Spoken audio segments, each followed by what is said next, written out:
Hello everybody. So it is about 20 to 10 at night, I think, on New Year's Eve. Robert and I weren't doing anything for New Year's Eve. We weren't going to see anybody or party, so we've just been hanging out at home.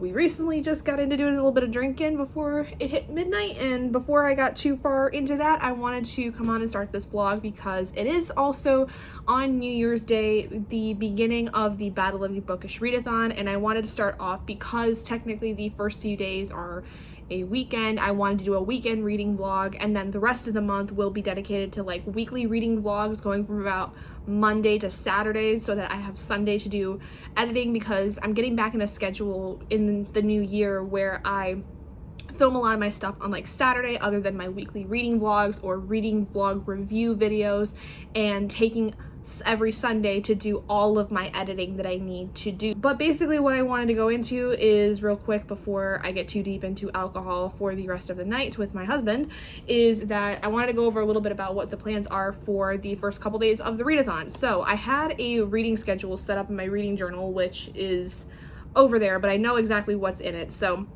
basically I was going to start off where tomorrow, which is Friday, because I have the day off from work and I also have the day off from work today, I was going to spend Friday reading pretty much the entirety of Verona Comics, which is one of my D&D TBR game books. I wanted it to be something where I would read throughout the entire day because it's just over 300 pages and it's a contemporary, but unfortunately when I got it too early and then I had to send it back, but I don't think I'm gonna be able to get it again tomorrow because there is apparently one other person that still has it, so I don't think that I'm gonna get it tomorrow to read like I had written in my reading schedule, which kind of sucks, but not really, because it is entirely possible I could just interchange it with something else later on down the road. Like I get through a few other books and I decide, hey, like especially if it's the weekend, like I can just decide to pick that one up instead, even if I'm in the middle of something else already, because truthfully, the reading schedule is just kind of an idea I have in terms of what I would like to do,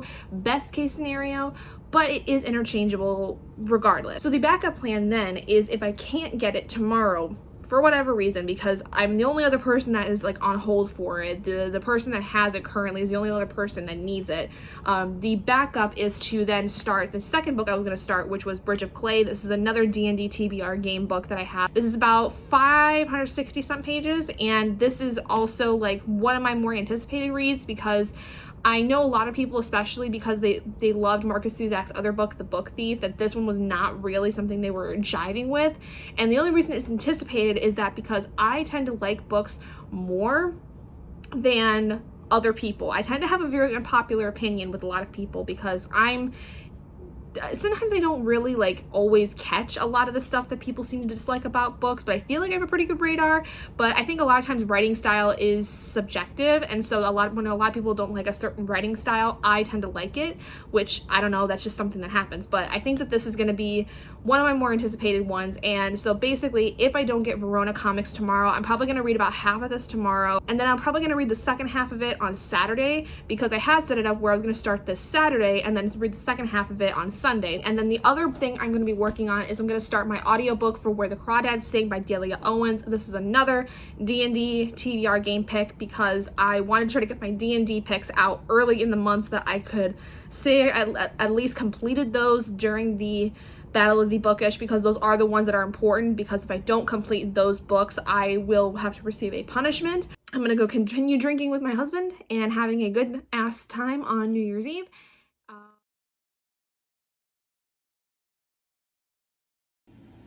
It's 2021. I have my first hangover ever. I feel like shit. Word to the wise. Don't drink, kids. It's not fun. As far as my reading, I don't even fucking know if I'm gonna read today, because I just feel like shit. If I feel better later, I might, but I don't know. It's gonna just depend on what happens after I eat. Okay, so it's much later in the day. Obviously I feel much better than I did. I was able to take some Excedrin, eat some food, and relax for a little while. So pretty much around noon, I started feeling like more like myself. Right now, I'm kind of getting a bit of a foggy brain, like the hangover foggy brain that typically happens. That's normally when I have like a hangover of any kind. That's what I normally get, but I don't have like the physical ailments. And this is the first time I've had like the full-on hangover. So haven't read anything today as of yet, but I'm probably going to this evening. But Robert and I went out into town just to kind of get out of the house, and we went to the bookstore because I decided I wanted to get some books. I know I'm getting on a book buying ban, but I figured as kind of a last hurrah of sorts, we could get some books.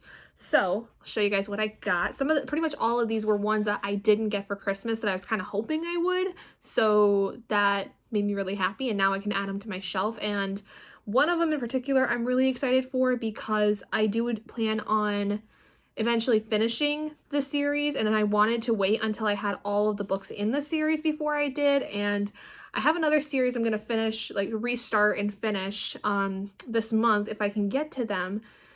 And the book that I got for this other series will be the next one I would, finish. So anyway, what I got, first of all, the one that I was the most excited for is A Sky Beyond the Storm by Sabaa Tahir, the last book in the Ember and the Ashes series. Then I also got a book that I've been hearing everyone talk about in terms of romance, and I've been wanting to get more into like more contemporary romance, and I wanted to do that with the Bromance Book Club by Alyssa K. Adams. My friend Jess over at Jess Nevertheless, she loves these books. These are some of her favorite romances, and I've slowly got into romance as things have gone on.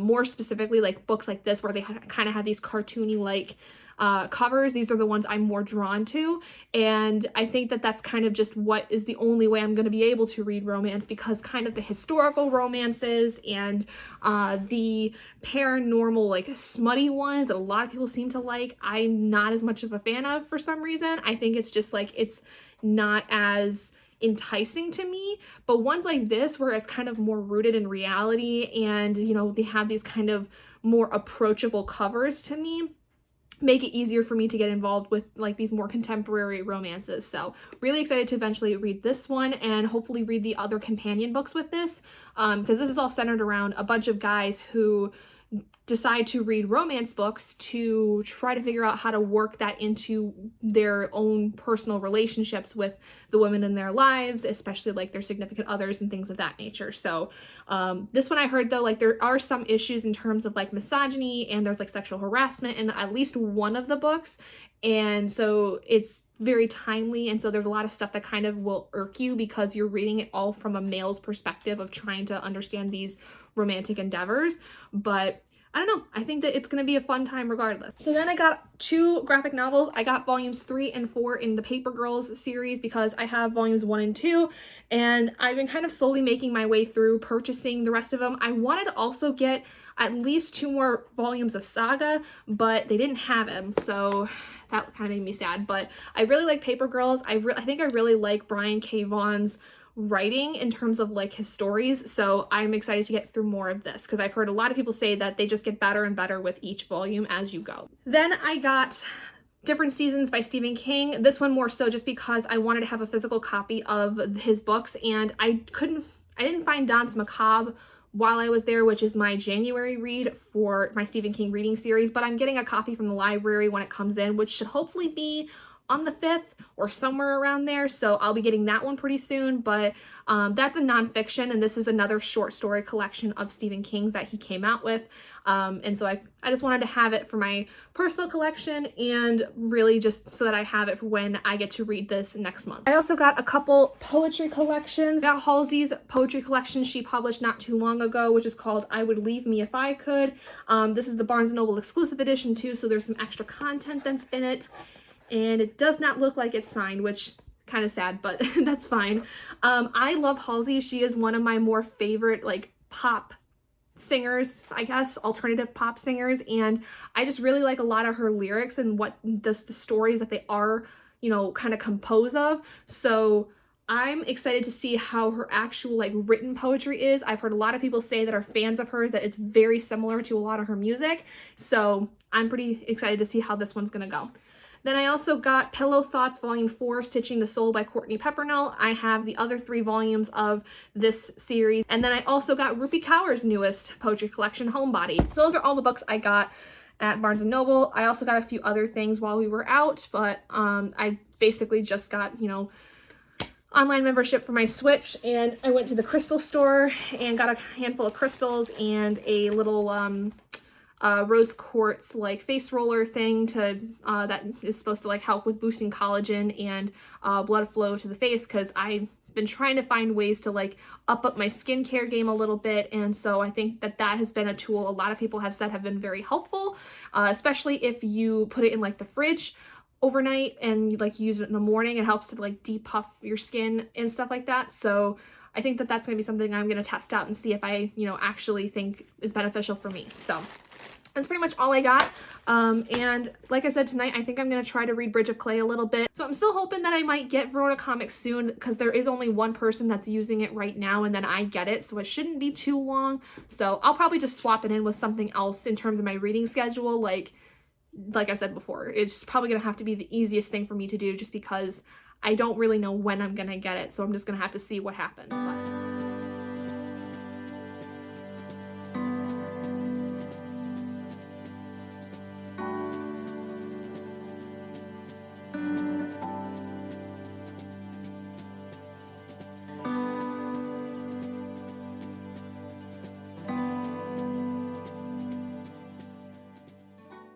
Well, there's nothing quite to start your morning than going outside to get the mail and slipping and falling in the snow and hitting your back on your porch steps. That's fucking awesome. So good morning, everybody. It's about 10:30 on Saturday. I've just really woken up, and I do have to get a video recorded today. I have to get one recorded tomorrow as well and edit both of those for this coming week, but I just need to sit and do my Let's Play for the first time. So I gotta get everything kind of set up and figure out how it's gonna all work and stuff like that. I still haven't picked up Bridge of Clay. I didn't end up doing it because I was still not feeling my best overnight. And then I got on the phone with one of my friends and we actually played Animal Crossing together for a while, because I had told her that I got the online membership thing for Nintendo, and so we were able to actually get, you know, all set up. I'm really excited because eventually I would like to be able to stream Animal Crossing once I get the correct equipment to be able to do so. So I'm not quite sure what exactly I need. I need to look that up and then kind of figure it out from there. But at least for right now, what I plan on doing with my Twitch streams is either doing like The Sims 4 or like Fall Guys or Among Us, if I can get people to play it with me, or any other kind of like one-off games, or just kind of just stuff to really just kind of do. Like I might do a puzzle game, I might do Slime Rancher, something like that. Just something to like be able to pass the time, whatever I feel like I really want to play at that moment. So that's kind of the idea. I'm gonna basically though get started with getting my stuff set up for my Let's Play, and we will see what ends up happening during the day.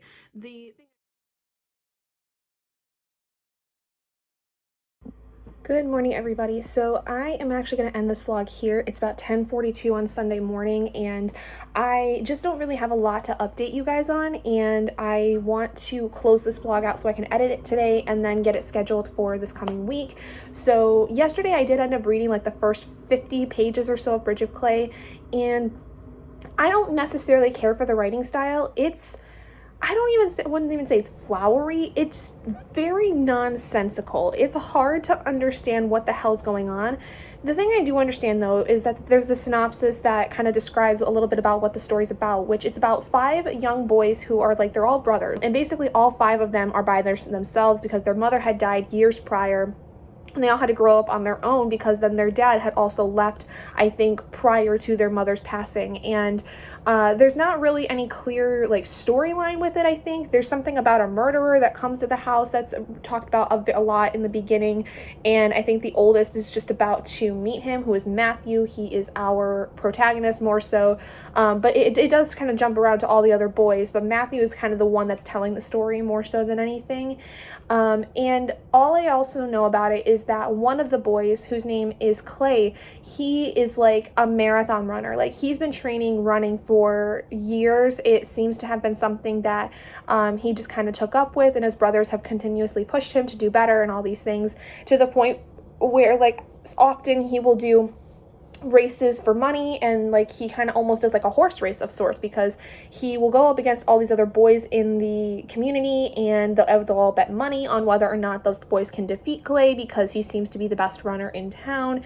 Clay also is dealing with his own things, where he's falling in love with a girl that he's grown up with, that he works at the horse track with, because he works with horses and animals and all that stuff. Like, I don't know, like there's some things that I totally understand with the story, but the whole writing style I think is so nonsensical that it makes it difficult to understand if there is a point to this story.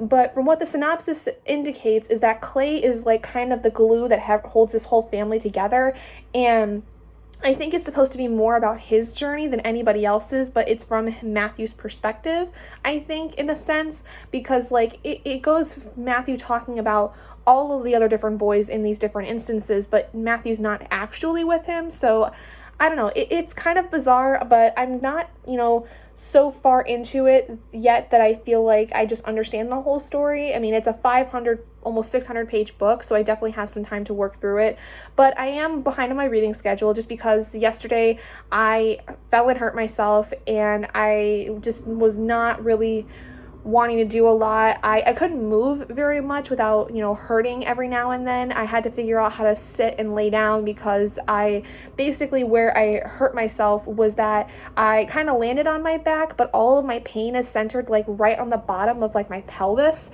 It feels better now than it did yesterday, but it honestly just was very uncomfortable trying to figure out how to sit, because it's basically like where the part of your butt where you like it holds all of the weight of like the chair, that's where it hurts. So trying to figure out how to sit and how to lay down was kind of an adventure yesterday, and I was very uncomfortable most of the day, and I ended up feeling better. Things are okay. I'm able to move, which is good. Walking actually seems to help more, because it's not like I'm having to sit on anything that's a hard surface, so walking does seem to actually be better than anything else. So there's that. But I feel like today I'm not going to be doing much. I'm just going to be editing videos and probably reading a little bit more. I also, though, did listen to the first like 20 minutes of Where the Crawdads Sing, like the first like 2 chapters or so. Don't really know much about that, other than it's about this girl Kaya in like the 1950s, I think, in the South, and it's a lot about her family. Thank you all so much for joining me this weekend reading vlog for Battle of the Bookish. Let me know if you are participating in Battle of the Bookish, what you are working on. Have you finished any books? I know a couple people on my team did finish some books yesterday, so I would love to hear how you guys are doing. Do you feel like you've got a pretty good TBR set, or are you kind of more feeling things out, seeing how things are going to go with a mood read? If you guys did enjoy this video, please do give it a big thumbs up, and if you haven't already and you'd like to be, hit that button down below and subscribe to become an owlet in our flock, and I will see all of you guys in my next video. Bye guys!